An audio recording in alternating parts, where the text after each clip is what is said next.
Greetings, welcome back to the channel. Today's topic is the narcissist's daily struggle. And it's bad. It's bad. I want to say this right out of the gate. This does not please me.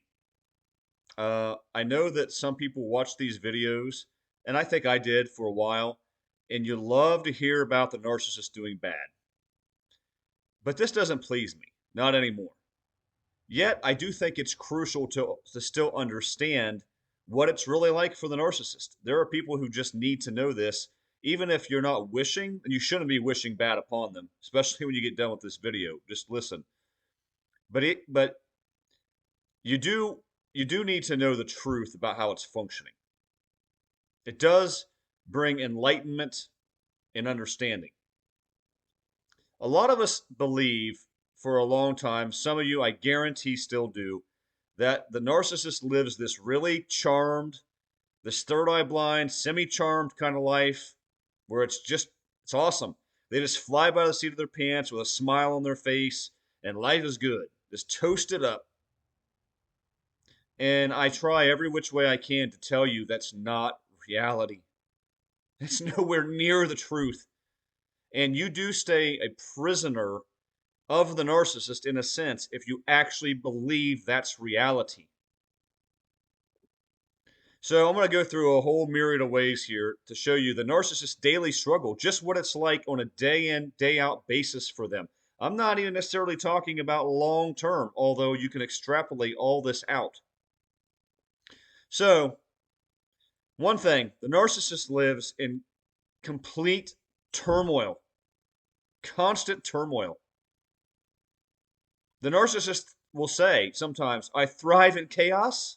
I thrive in chaos. And they can say that all they want, but what they're really saying is they enjoy the chaos. In other words, they can't live a constant, steady, peaceful life. They just cannot do it.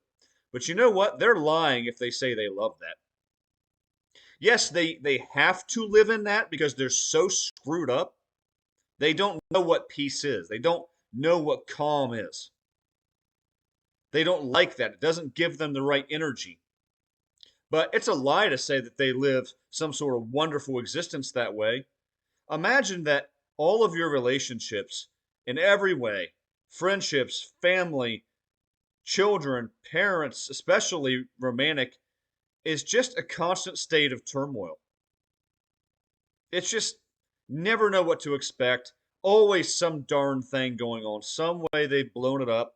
Some sort of rift. Some sort of mini drama. The narcissist does require that because they're disordered.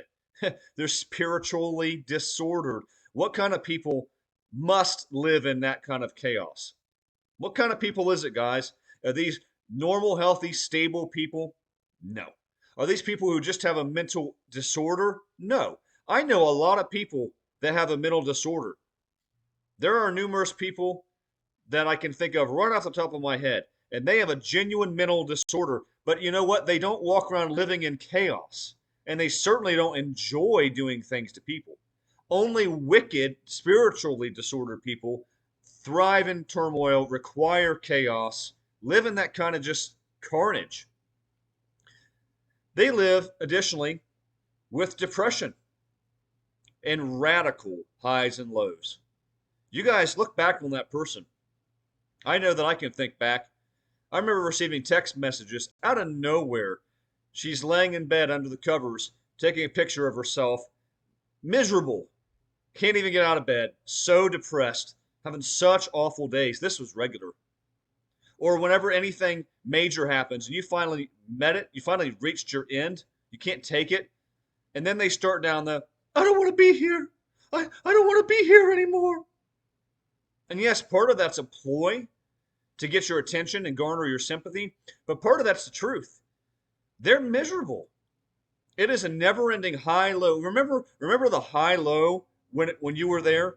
It's just every day. Don't know what to expect. It's good, it's bad. It's good, it's bad. Wishy-washy. That's their life, guys, all the time.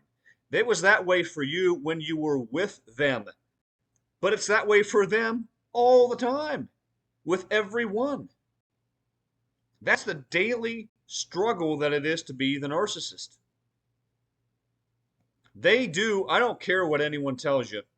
And Yaz on the Game Exposed, she agrees and she gets this. A lot of people don't, though. Well, the narcissist doesn't feel shame. They never feel ashamed for anything they do. They never feel shame because they just don't care at all about anybody to the point where nothing bothers them. That's not true. Narcissists do feel shame. Let me tell you a secret. Every time you were with that narcissist, and remember those moments out of nowhere, out of the blue, they are smothering you with attention and affection, just randomly. You weren't even really fighting or anything like that necessarily, but boy, they wanted to see you really badly. And man, they're going to just lay it on thick. And maybe they bought you gifts, or they want to take you to dinner, or they're going to have a romantic day. And they're just going to lay it on thick. Why do you think they did that? Because they suddenly, like the Grinch, and grew a big heart? No. It's because they did something behind your back and they feel guilty about it. That's why they do it. I'm not saying they have a conscience the way that you and I do. I'm not saying that. What I'm saying is they do know right from wrong and they do feel guilty sometimes. They know when they badly betrayed people. And there are absolutely times where they feel that shame. They have to live with that. They're bad deeds. You don't get to a pass. You don't get to compound your sins without repentance all the days of your life and not have an effect from that. Do you think they just escape scot-free from all the way that that sin and guilt bears down upon them as they accumulate their sins? Do you really think anybody gets a pass from that? If you do, you don't understand things spiritually. You don't understand the weight of sin. Yeah, they have to live with that every day. If you think they just blew you up and tortured you and then went right on and that never rears its ugly head for them again, you don't get it. It does. And not just what they did to you, what they do to everybody and always have. They don't escape it because they don't have forgiveness. They don't repent. Those sins are not forgiven in their lives. They're not having a renewing of the mind that takes place therein. From that change. They don't have that. Their deeds compound and they live with the guilt and the shame of what they did. Especially if they blew up a good person of the light, one of God's very own children. Do you think there's not a price to pay for that? God just needed you to get out of the way because it's coming. Whether it's now or tomorrow or next week or next year, that price is coming. Trust me. They have to live. Think about this. This is going to sound bad, but if you really think about it, it's awful. They have to live in this state where they're constantly comparing everybody that they're with everybody that they've been with. Imagine the terror of that.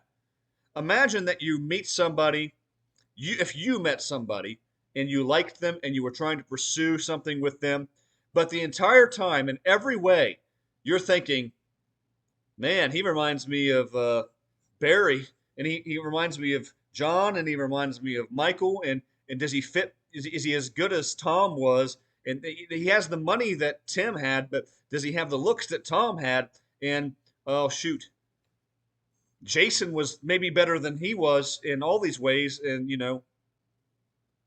and that this is not to mention the grotesque nature of the way they envision people romantically. And you know what I'm saying. They have this whole litany of people to compare one another to, and they're doing it constantly. Guys, this is one of the biggest reasons why nobody should have a whole bunch of partners. Absolutely not. Absolutely not. Because you will, as a matter of certainty, compare all of them together, and there's nothing you can do about it. You're going to do it. The narcissist does this to the nth degree. Imagine always thinking there's something better, there's something else. Was that person from my past a better situation? Terrible. That's the daily struggle of the narcissist. They live with the regret And yes, if you don't think they have shame, they do. If you don't think they have any regret at all, they do. They're still somewhat human, aren't they? They have to live in the regret of knowing that they lost their rare gems.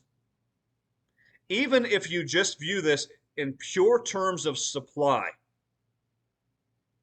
which I don't think it can all be condensed down to that, because again, they're still human. They still have some human emotion, some willingness and some understanding of somebody who was a great person. They can still get that to a degree. But they have to look back on the times that they blew it up with the rare gems. Gem as in GEM. The rare individuals that few people really ever meet. That a lot of people go their whole lives and they never meet. Some of you watching this channel are the rare gems. Some of you. And they blew it up with someone the likes of which they're never ever going to meet again. They will probably never come close to meeting somebody like you again. Go back and watch my video. The narcissist doesn't have the options you think they do. They do have a lot of options today with dating apps, as many as they want, probably until time eternal. But just simply having options doesn't mean anything because most of those options are bad. They're terrible. They have to live with knowing, oh my gosh, I had that person at one point in my life. Man, I had it made. And now I'm 5 years older, I'm 10 years older. People don't like me as much. The supply doesn't come as easy. And I'm sitting here with this dude on the couch watching him crush beers. And I had this person in the past. I had you. They had me. If you don't think that that enters their mind and they don't live with that, then you're wrong. That is part of why they keep up with you forever. They will keep tabs on what you're doing forever because they knew what they lost. At least in part, that's why they do it. They have to live. If you don't think these ones are bad, how about this? They have to live knowing that they are trapped in the cycle. That they are in a habitual, repetitive cycle that they cannot and will not ever get out of. However long their relationship cycle is, that's it for them. That's just how it's going to work. By and large, if they're in a 6-month narc, a 12-month narc, a 5-year, a marriage, whatever, they're going to do this forever. Boom, ba boom, ba boom, ba boom, ba boom, ba boom, ba boom, ba boom. They know, in other words, nothing is ever going to work for me. No one is ever going to work. Nothing is ever going to work. Every single relationship I ever enter is going to blow up, guaranteed. And they know this, and they'll admit it. They'll just say it sometimes. I was starting to think that I was the common denominator. Because you are the common denominator. And nothing's ever going to work for them. If they couldn't make it work with you or me, what chance do they really have of making it work with somebody else? And the fact is, it doesn't even matter what the other person's like. It makes no difference. You can walk on water, cure cancer, be the wealthiest man alive and the best looking and have everything, and it won't be enough. It will never be enough for the narcissist. So they know they have to live in this cycle. Imagine knowing that every time you meet someone and start to pursue them, it's going to crash and burn. Without fail. You know going in, and you know it's going to be your fault, and you know there's nothing that can be done about it. That's the narcissist's daily struggle. The relationship they're in right this minute, wherever they are, they know in their minds it's going to end. I'm going to destroy it. And they knew that from the first date and the first phone call, the first text message. Imagine being trapped and you can't get out. That's the narcissist's daily life.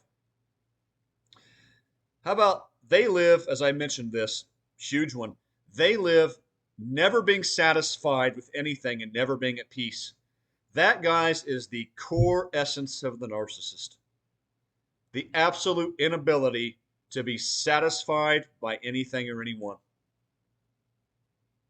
That's why I talk about a lot. My most recent video, for instance, if you think there's one thing you could have brought to the table or done or said differently to make that work, sorry to disappoint. It was never going to happen. Not with you, not with anybody. This is why they're all over the dating apps. And this world is, we've created a world, or they've created a world with social media, dating apps, the smartphone, the godforsaken smartphone, where this is just the norm for most people. What's next? Who am I going to meet next? He's good, but what about him? He's better, but what about him? He's really, really great, but what about the person that I don't know yet? I just don't know who I might meet tomorrow. Oh, who swiped on me? Oh, who private messaged me? Who's in my DMs? This is the world they live in, and their heads are mush. Their brains are melted, fried. Does that sound like a fun existence? That's the narcissist. Knowing full well nobody will ever be good enough. It doesn't matter what you bring. Got a couple more here, I think. Here's getting down to the nitty gritty, the big ones.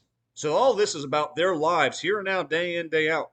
But also on a daily basis, they live without God. They don't have God in their lives.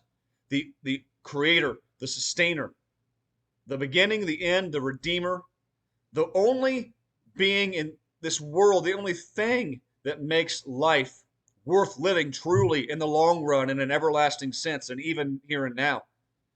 They don't have life.